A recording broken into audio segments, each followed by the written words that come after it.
Good evening and welcome to the Finance, Budget and Personnel Committee meeting of Tuesday, November 17th, 2020. First item on the agenda is identify potential conflicts of interest. Anybody here have anything on the agenda they're in conflict with? If not, we'll move on. Citizen comments. Do we have any citizen comments? Last call for citizen comments. There are none. We'll move on to the consent agenda. Consent agenda, the minutes of the November 3rd, 2020 regular meeting, report of personnel action, bills and payroll.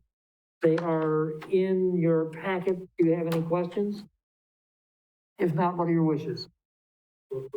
Moved by Paschal, second by Wetzel to approve. Discussion? There being none, all those in favor say aye.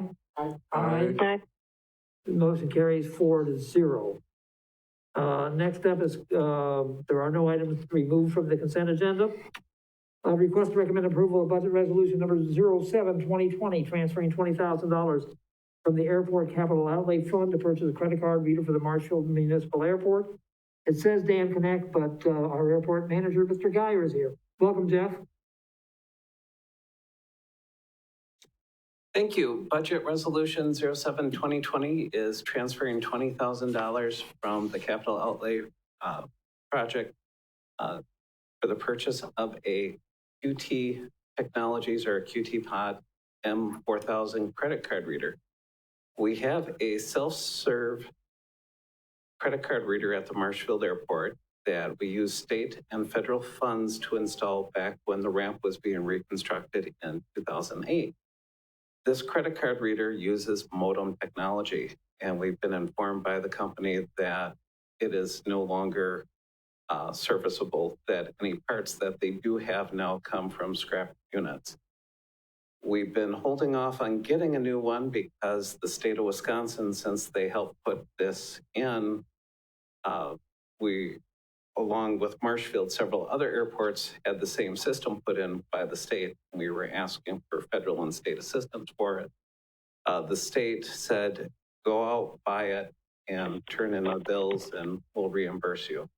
They haven't clarified yet how that reimbursement will be, but since we received $30,000 in CARE funding, we thought now would be a good time to try to utilize that money to get the M4000 unit installed and then turn that into the state to get reimbursement. So there's a possibility we may get reimbursed for this even yet, right? There's a possibility we'll get reimbursed for it. I do not know what level. It's possible we might be reimbursed only 90%. It's possible we might only be reimbursed 80%, depending on if federal funds are involved in it or if just state funds are involved in it. And as I understand it, the money you're using, if you've got in the capital improvements fund now, came from the grant?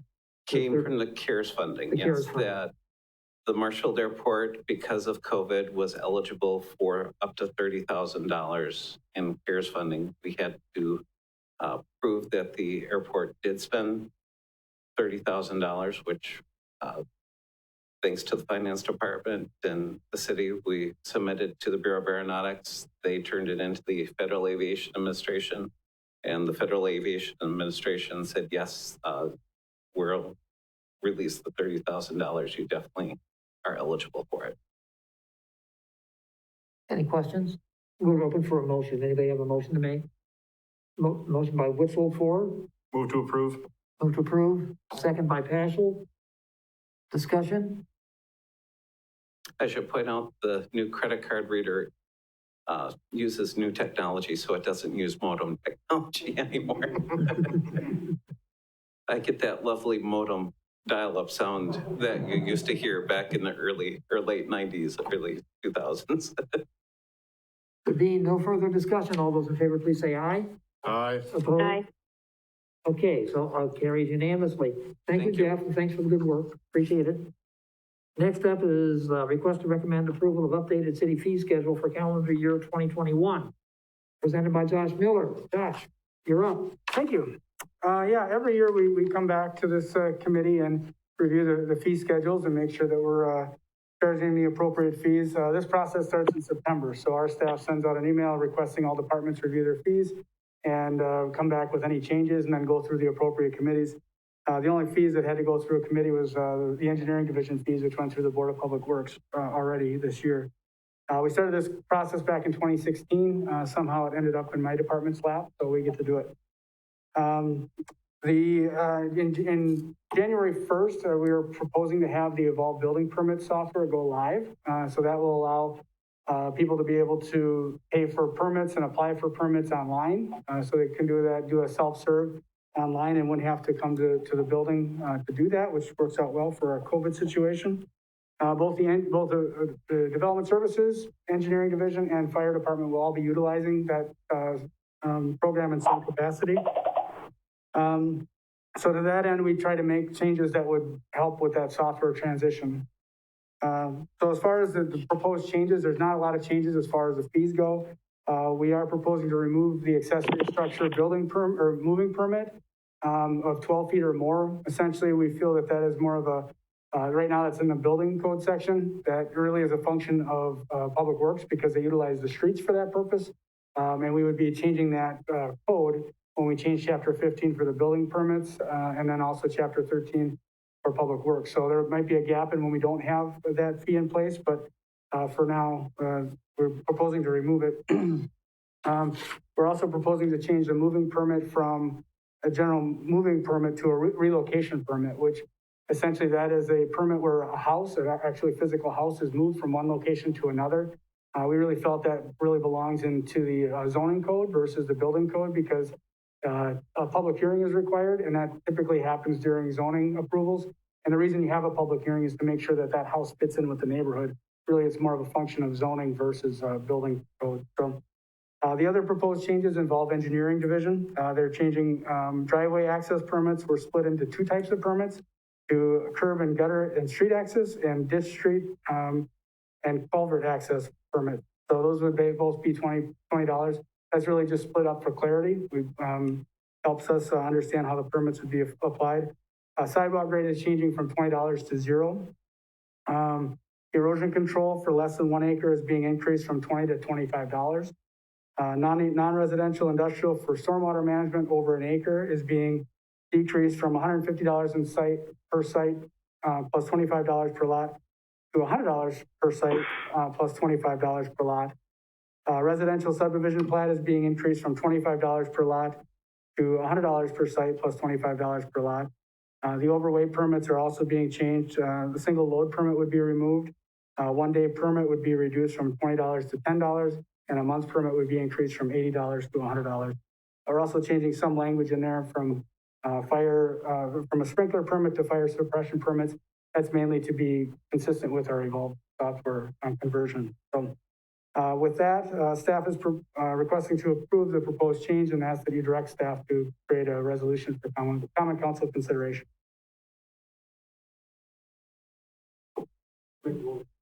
Motion by Mr. Peschel to approve.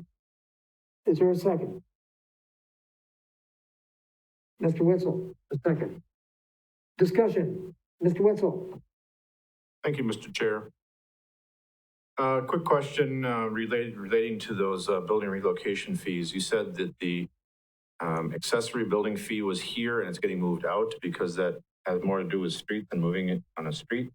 And then you said that the relocation of a principal building, AKA a house, is moved into here because it has more to do with zoning, but doesn't it also have to do with streets and moving on the streets? Yeah, so there would be also a moving permit would be part of that, but the relocation part of it with the public hearing, so I guess I got into more of the weeds than I needed to for this topic because this is pertaining to the fee schedule, but we'll be getting more into that when we propose the amendment to the building code. Right now, a moving permit is part of our chapter 15 building code. And we feel that the moving part of it, the portion that's used by the city streets, should be incorporated into chapter 13, the public works code. The actual, when a house is actually being relocated with a public hearing, that would be incorporated into the zoning code. So there'd be a public hearing process that would be required in the zoning code once that's adopted. Will there then be two fees, one for the one that's related to the rezoning and one that's for the zoning hearing? and one's related to the use of the streets, or is it still going to be? It'd still be one fee right now. That would all be part of the moving permit or the relocation permit. So there wouldn't be a fee at this point until we adopt the new rules in the Public Works Code. At that time, we could look to amend the fee schedule to incorporate a moving permit for accessory building. Okay. And then one other question, if I may. You have the floor. You're splitting up driveway, curb and gutter versus ditch street, but their prices are remaining the same. Is there a future plan, a reason why that might be why you might want to split those up? Or an intention at some point that there may be a differentiation in costs? I'll let Dan handle that question.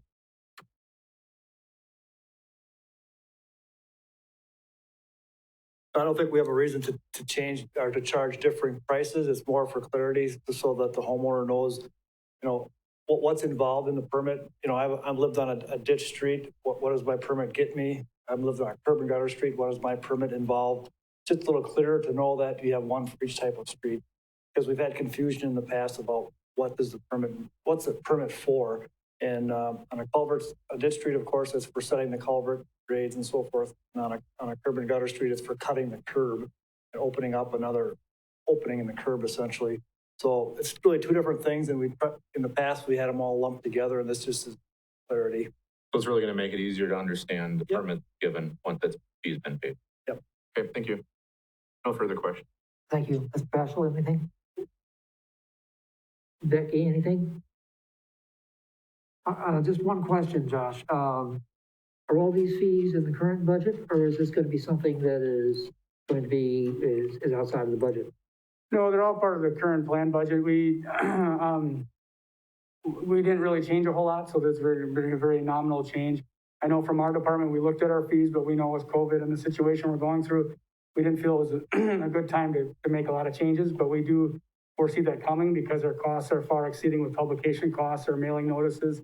Those fees are a lot greater than what we recoup. So that's something we'd be looking at in a future year, but this year we didn't want to make those changes. So this won't have any impact on your revenues or anything? Shouldn't have, no, it'd be very Minimal impact, is that what you're saying? Yep. Thank you. We have a motion and a second. Is there any further discussion? The motion is to approve the city fee schedule for calendar year 2021. All those in favor, please say aye. Aye. Aye. Opposed? The carry is 4-0. Thank you.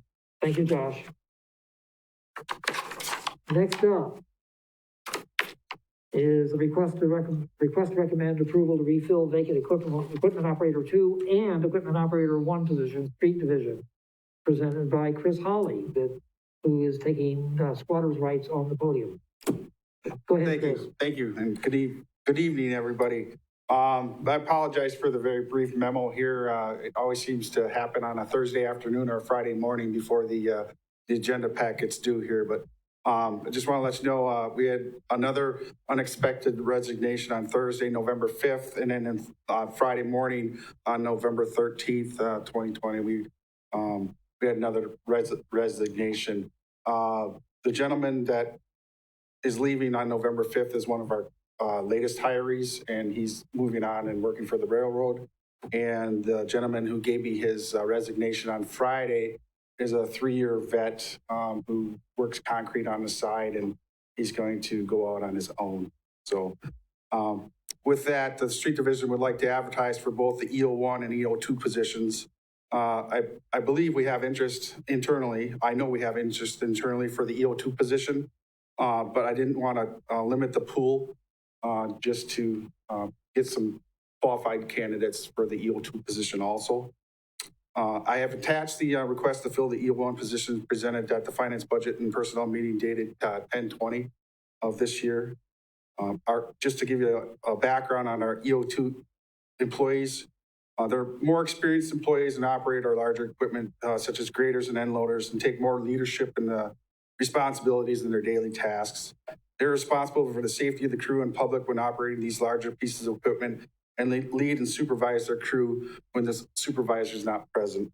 Currently, we have 10 EO1s and 10 EO2 positions, and the remaining staff is basically broken up into 2 mechanics, an equipment technician operator, and a fleet supervisor. just want to expand a little bit. Mr. Wagner, you had asked me at the last meeting when we were going to make a staff member of the assistant street superintendent, how we were going to handle that. And I just gave a very brief answer of we can handle it. And I'd like to expand on that a little bit more tonight. All hands are on deck when we go into a full plow operation. And with that being said, myself and the other streets superintendent are available on weekends, holidays, or after hours. Our acting street superintendent now then does his normal plow route, and he has the pleasure then to stick around with the other assistant street superintendent with us to do the paperwork and the debriefing on the how we handled the snow event. As far as going into December with 2 guys down, I made a lot of phone calls today, and the one thing that I contacted both the PD, the city hall, and the library staff and let them know that their exterior sidewalks that we currently do now will not be a high priority for us, that they have their internal staff, their maintenance guys will have to take care of their sidewalks themselves. And I also contacted Ben Steinbach from the Park and Rec Department. He is going to be able to help us out do our parking lot sidewalks if needed. So, and then as far as we have what our maintenance technician operator is going to fill in actual plow route himself. So, in conclusion, while the street division maintenance responsibilities have expanded due to increased street miles, which includes snow and ice removal and general street maintenance, we have not requested additional staffing in the past. I believe it's critical that we maintain existing staff levels to continue existing service levels, and we'll continue to look and use innovative methods and upgrading our fleet of equipment to continue finding efficient ways to perform our duties. And with that, I recommend that the Finance Budget Personnel Committee authorize the street division to fill the vacancy of the Equipment Operator 1 and Equipment Operator 2 positions, and authorize HR Director to begin advertising for the vacancies. I'll take any questions.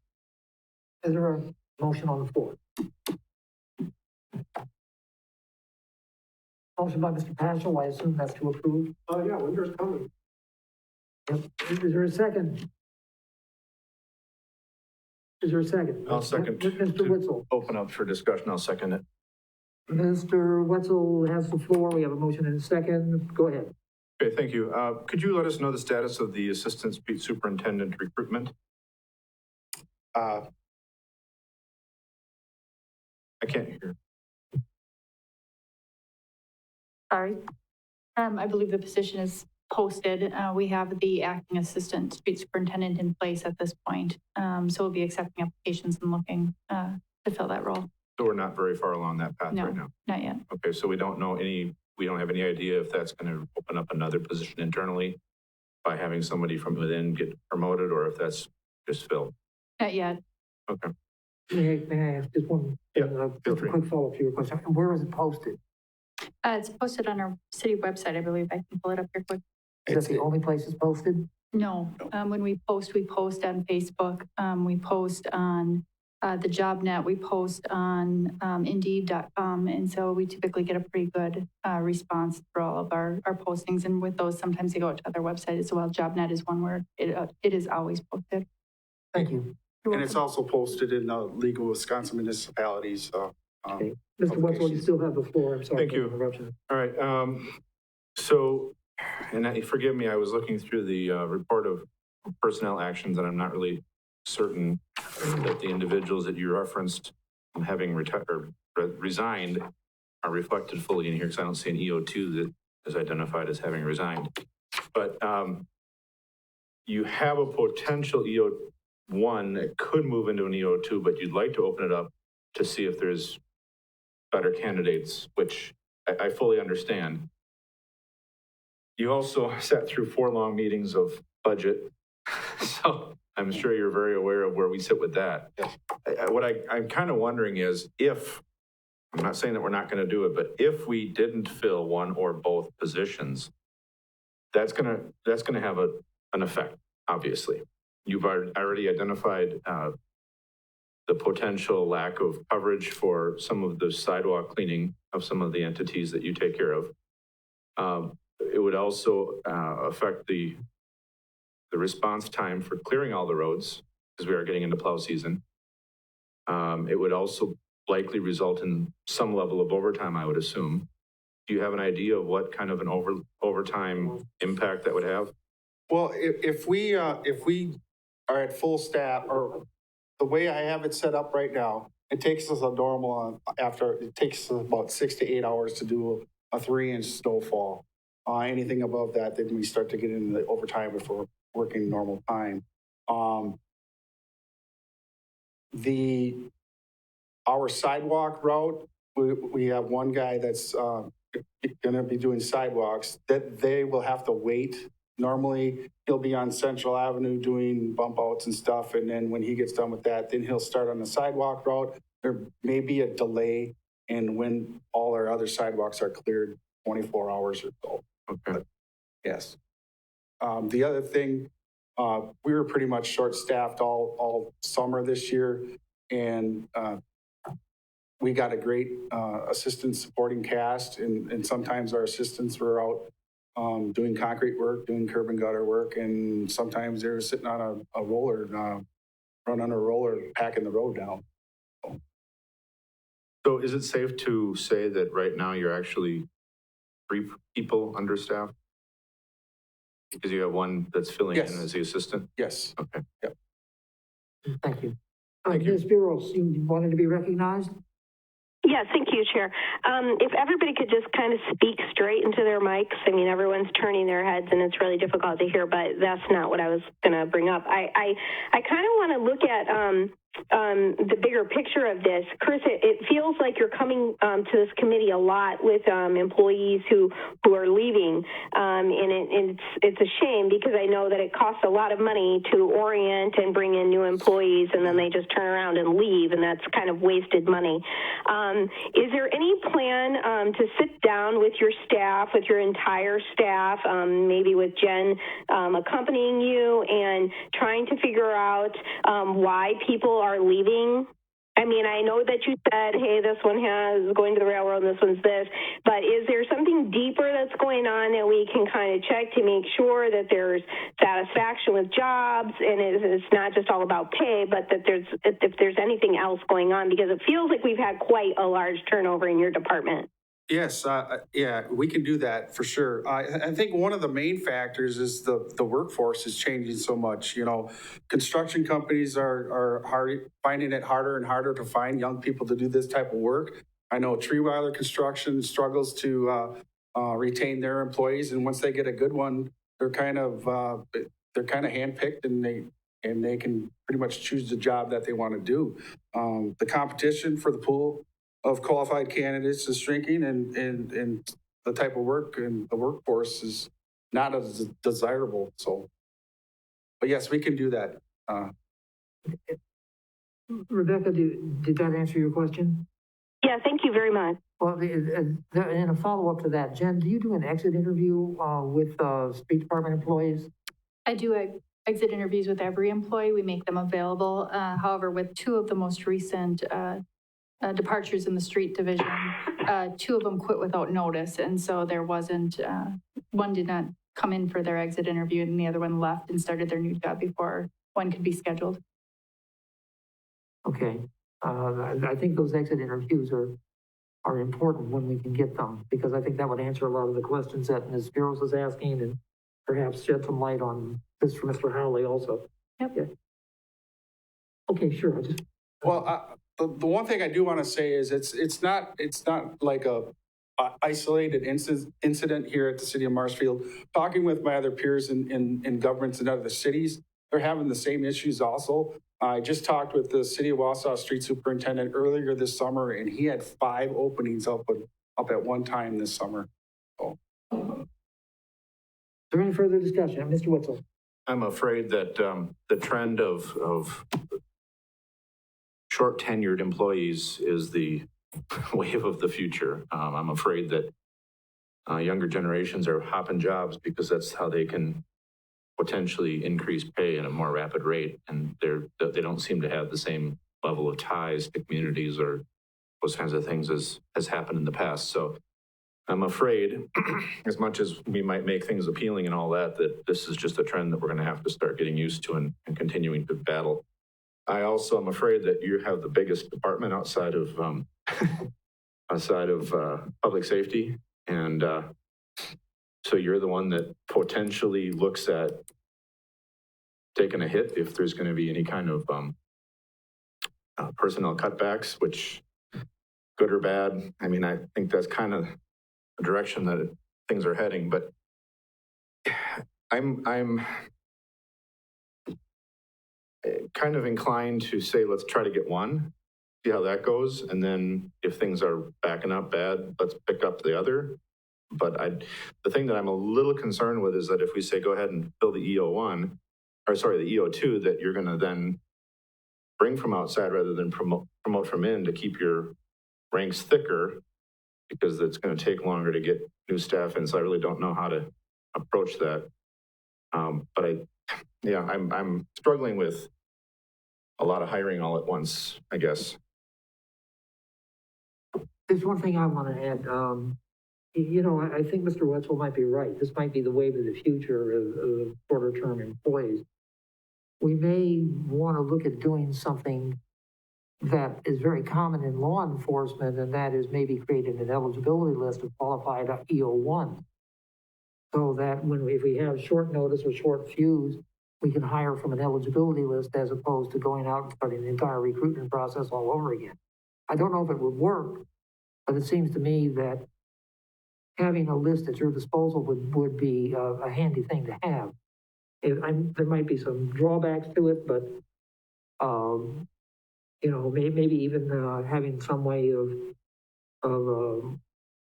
training people to become EO1s or something like that, creating a list of people who would be willing to train.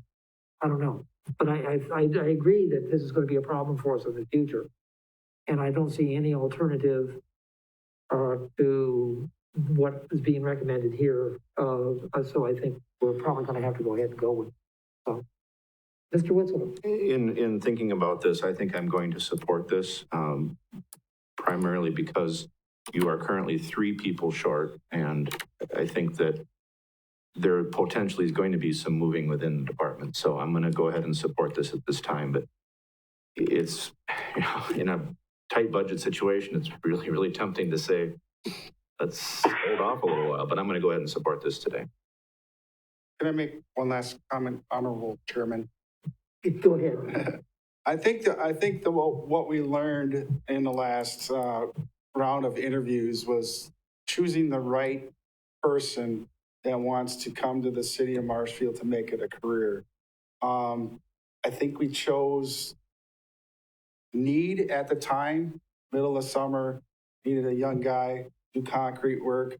But I think what we learned, myself and the new assistant street superintendent, is that we need to look broader at the individuals that we are interviewing to see what their commitment is to the city of Marshfield. Thank you. Any further discussion? If not, we have a motion on the floor to allow them to refill the vacant position of Equipment Operator 2 and Equipment Operator 1 and have the HR department begin recruitment. If there's no further discussion, all those in favor say aye. Aye. Aye. Opposed? So carried. Thank you, Chris. Thank you. Sorry I kept you up there longer. Next up, request to recommend approval to refill a vacant Administrative Associate 3 position in wastewater and to increase this position from 0.625 FTE to 1.0 FTE. And Mr. Warp, it's all yours. Luckily, I don't mean that's approved. I mean, it's yours to speak. Hopefully I don't have to come back as many times as Chris has lately. I guess on one side, I'm happy to announce that Jean Coy is, after 15 years of loyal service, is getting her time to relax. But on the other hand, it's going to be sad to see her go. She brought a 4-year college degree with her and many years of experience with some large firms in Marshfield and Stevens Point. But comes a point in time when you got to retire, and her last working day is going to be January 15th. So I'm coming here to ask tonight 2-part. One is to refill the position of Administrative Associate 3 that Gene holds. And the reason we really need it refilled is we really only have one person in the office. We have 10 employees down there, and it is a part-time job, and she stays extremely busy. The one thing that's a little bit different is Marshfield wastewater has some customized computer programs that run the wastewater plant, and they're not out there on the internet that anybody can get to it. So if you're going to do any of the billing, invoicing, tracking of the haulers, you actually have to be at the wastewater plant. You cannot remote in, you cannot be at City Hall, you cannot be any other place. We do that so nobody can pirate into our system and bootleg information from us and that. So we deliberately designed it that way and keep it that way. So that's why I would really like to refill the position, because I need one person there to do the work. The other part of the request is to move it from a 5-hour per day to an 8-hour a day, which technically would be a 0.625 to a 1.0 FTE. Reason being, the job has really changed over the years. I listed 2 examples down there. And it is true that back in 2013, we only received 225 loads of hauled in waste the whole year. We would go weeks without getting a load. Right now, we're on pace to do 11,300 loads this year. That's actually 217 loads a week. So we went from what we did in a year to what we do in a week nowadays. And every one of them has to be documented as where it was picked up, how many gallons, the truck number, who hauled it. Those are requirements from the DNR. Gene tracks all that. So you imagine 43 loads every single day she has to track, get it in the right gallons, the right hauler to the right owner, and tabulate all that. She does it. She sends the invoices up to the finance department twice a month. And when things are going well, it's about 2 to 3 days, twice a month to do that. And it's a couple hours every day to do the daily stuff. So it far and away is her major time expense now that she didn't have to do it all, even just a few years back. So that's a big one. The other one is the televising. We've got better equipment than what we had before, so we can televise a lot more feet than what we used to do. And what the guys do out there, they'll televise it into a program called WinCan. They'll bring it up and they'll upload it to Jean's computer, and then she actually goes in, proofs it, makes sure they have the right manhole, the right date, go in the right direction, the right conditions, everything's spelled right. And then she organizes it into a file so we can find it on there. And then she also prints out a written report. And then she uploads that to the GIS system, which gets uploaded to the cloud. And she's the only person that does that. So it's pretty integral. And when I started, it would be a real challenge to get 50,000 feet of televising in a year. And we can knock down pretty close to 100,000 feet now. Plus, we've added where we video laterals and document that. We've televised all the private mains, private manholes in town, because ultimately we're responsible with those. So the workload is something. And if you called her up tomorrow and ask her, how far behind are you? She's going to tell you the last time she even looked at televising was July. And we're in November. So it's sad to say that the person that shows up in January, they're going to be 6 months behind. And on a part-time job, you're just never going to get caught up. So at some point, we have to make that step. And Dan and I talked about it. It's like, well, let's wait. Someday, Gene is going to finally hang it up, and that's the time to come and ask. So that's what I'm here for today. Another thing to keep in mind, too, none of this money is coming from property taxes. So the 4 budget meetings that you had that lasted quite a while, all this money comes from people who pay their monthly utility bill. So there's nothing is connected to the property tax for those budgets. So yes, the wages will probably go down when you're hiring a new person, but the benefits will go up from 5 hours to 8 hours. So it's going to go to a full-time benefit package. I've already included that in the rate study and into my budget that I submitted. So That's already in there. It's kind of the chicken and the egg. Do you ask for a full-time person and then wait to put it in the budget, or do you put it in the budget and then ask for a full-time person? I don't know if there's a correct way to do it, so. I would recommend the Finance, Budget, and Personnel Committee authorize the wastewater division to fill the vacancy of the Associate 3 position, increasing it to a full-time position from .625 and begin advertising for the position. Mr. Wetzel? So move. Mr. Paschal? Oh, no, Becky. Yes. I got to learn to look at the screen, Rebecca. Thank you. We have a second by Ms. Spiros. Discussion? Mr. Wetzel? Thank you for identifying that this is part of your fees, not part of the property taxes. That was going to be my one question, and you jumped on it, so thank you for bringing that out right away. Better thank Dan, he reminded me. Ms. Spiros? Yeah, thank you, Chair. I think this is a no-brainer. I mean, Sam, I think that you more than proved the need when you just produced the numbers that you produced. So I would be in favor of this for sure. Mr. Paschal? I guess the only question is, did you have a way of figuring out how much Mike? my bill is going? Did you have a way of figuring out how much my bill is going to go up? Actually, when it comes to doing budgets, because of the COVID, I actually lowered the operating budget for wastewater for next year from what it is this year, so. As I remember correctly, that came back with a 0 increase. Yep. On the wastewater rate study. Yep. Which was the first time I'd seen one of those. It's sort of Well, like don't get seeing a too unicorn. used to it. But Sort of like seeing a unicorn, Pam. Okay. My point was that it's going to be spread out over many people, so Oh, yeah. it's not Yeah. going to really affect greatly anyone. yeah, I think the whole estimate was $11,000 over the whole year, over 8,000 accounts, so. Any further comments, questions? All those in favor, please say aye. Aye. Opposed? So carried. See, that was easy, Sam. Thank you. Okay, and request will review and approve the October Treasury report. This is Ron Alman. Ron, I asked you to do this so that we could at least get an idea of the financial health of the city whenever we meet, at least once a month. Sure, and this is so I thought this would be a good time to just go over the treasurer's report in detail. Amy Van Wy, our accounting manager, handles a lot of the day-to-day cash, so we'll kind of do this together. She's just going to kind of cover the 2 main places where this cash is located, kind of give you a sense of where our interest rates are at and kind of how cash flows increase and decrease during the year. Then I have some comments at the end.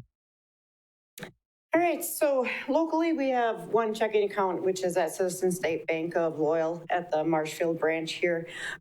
So we just have the one checking account, so all the funds come in and out of that. It doesn't matter if it's 601, 101, all the money goes in and out through that and then gets allocated to the proper funds and due tos, due froms. We have some miscellaneous smaller saving accounts there as well.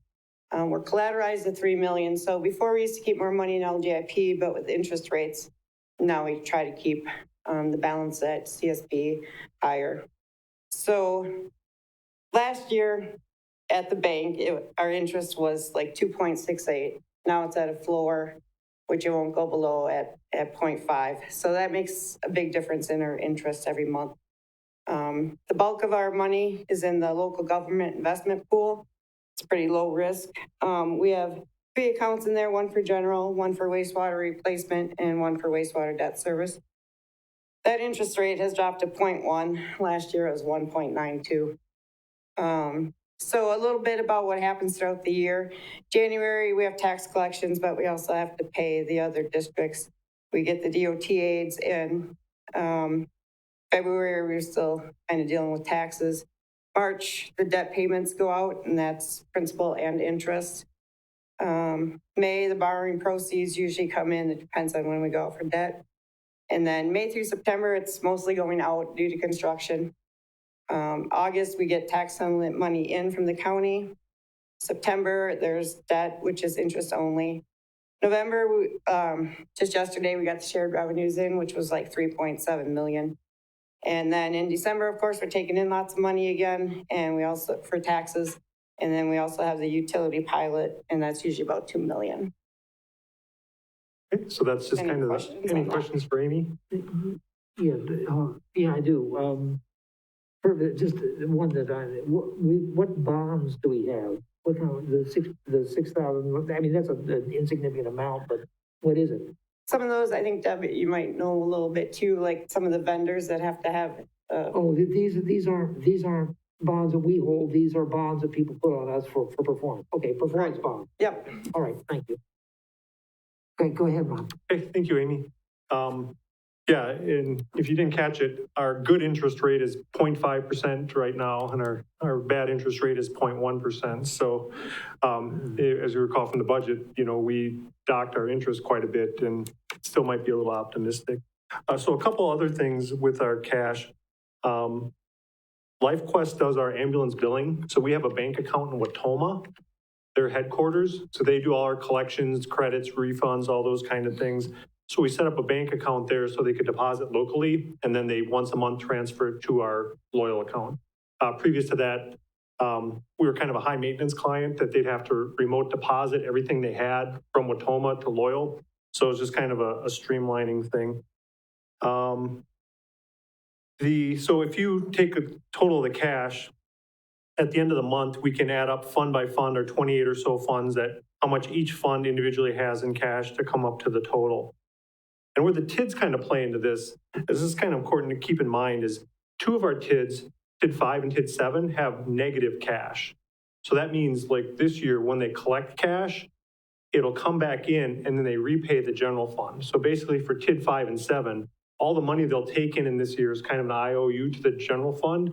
So that's actually good for us now because they're going to be taking in a large amount of cash, kind of offset our low cash position and our deficit. So the big picture is still unknown. So we had low cash. 2020 looks like we're doing better, but we had a deficit, but the TIDs are paying us back. So I think net of everything, we'd probably be okay at the end of 2020. We still have to see how it shakes out a little bit though. And then just the last comment I had on cash is on our Moody's credit rating, they have the overall credit rating, but then they also have 20 metrics that they score us individually on, things such as our tax base, size of the city, those kind of thing. And our cash is one of the lowest ones, one of those ratings. So hopefully with the budget we have passed and we shore it up a little bit and the TIDs pay us back, we can bring that up pretty quickly. Any questions for me on that one? Yeah, right here, Ron. Basically, what the local government investment pool money that is, you said there are 28 different accounts in there? So And all but the 3.5 million are restricted and reserved, right? I might have to look here. I mean, the only unrestricted, unreserved cash we actually have is that 3.5 million, right? When you say 3.5. But yeah, that's the first line that says the same bank after the receipts. 3.7. Oh, okay. Yeah, so the 28 funds is our internal accounting. So if you add up all our cash in Loyal and local government pool, it's distributed amongst all the 28 funds. And then Amy just moves it back and forth where we get the best interest rate. So this is just our total cash. And then each fund has a cash balance that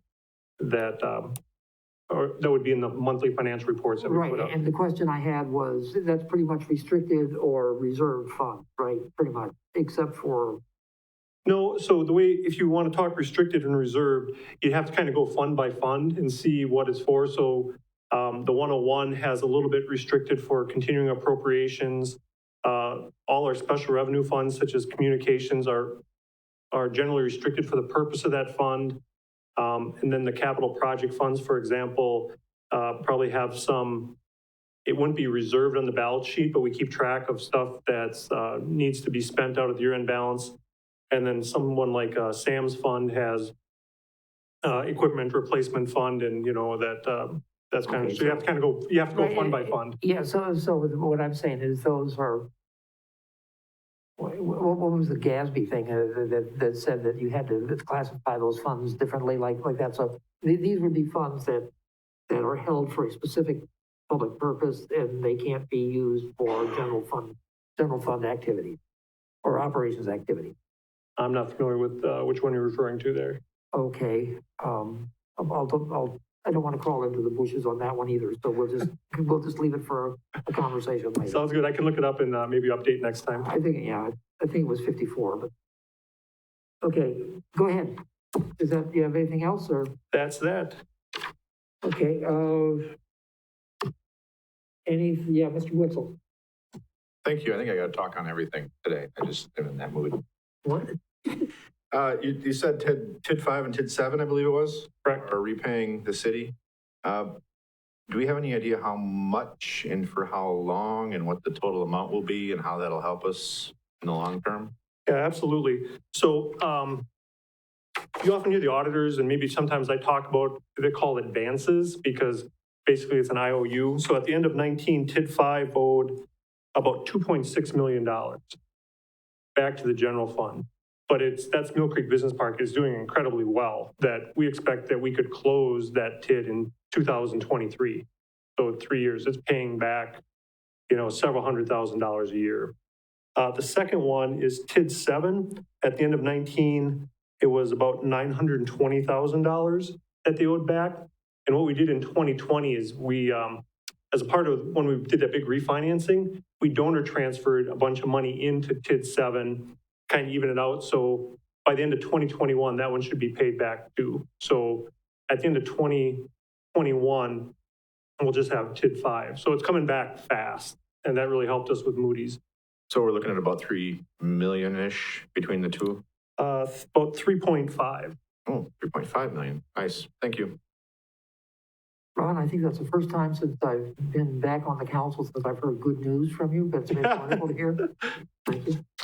Try to be frugal with it. Believe me, I think we've learned our lesson. Okay, we need a motion to approve the October Treasury report. Motion by Paschal, second by Wetzel. All those in favor say aye. Aye. Aye. Opposed, so carried. Ron, the update on city finances following the approval to refer the 2021 budget for the public hearing on November 30th. Ron, that's up to you. Yep, thank you. I have a total of 3 updates that I wanted to go over quickly. The grant, routes to recovery budget, and then just a quick comment on TID 2 closure, which I think Steve brought up at a previous meeting. So our routes to recovery, it's an expense based reimbursement. So the state initially allocated us $312,000. And then after that, they actually said, if you got a little bit more, submit it, which implies that maybe if they have leftover funds, they could fund some additional. So we submitted yesterday our final allocation or our final submission of about $340,000. So we were over our request. No guarantee that it's going to be all accepted.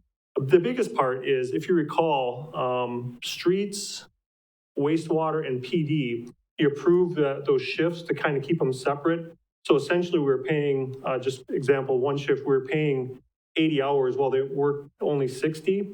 So we've submitted that as a COVID time off kind of thing. So that's about $141,000 of this request. Whether they approve it or not, I mean, it seems to fit, but I don't want to make it sound like all of it was going to be automatically approved, because we tried to submit also the small business loans and that got rejected. This seems to have a little more consistency with what they're asking. So we should know pretty quickly.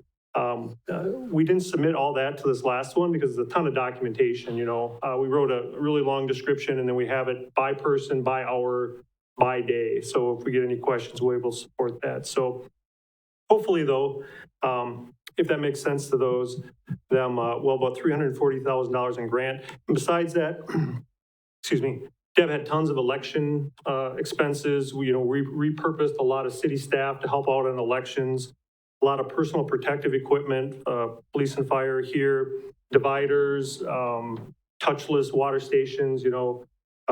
We submit everything we can. Even Eng's time, they had an allocation for virtual meetings where usually his staff won't have to be involved. So we submitted everything. It was well over 1,000 lines. So appreciate everybody that took the time to get that all together.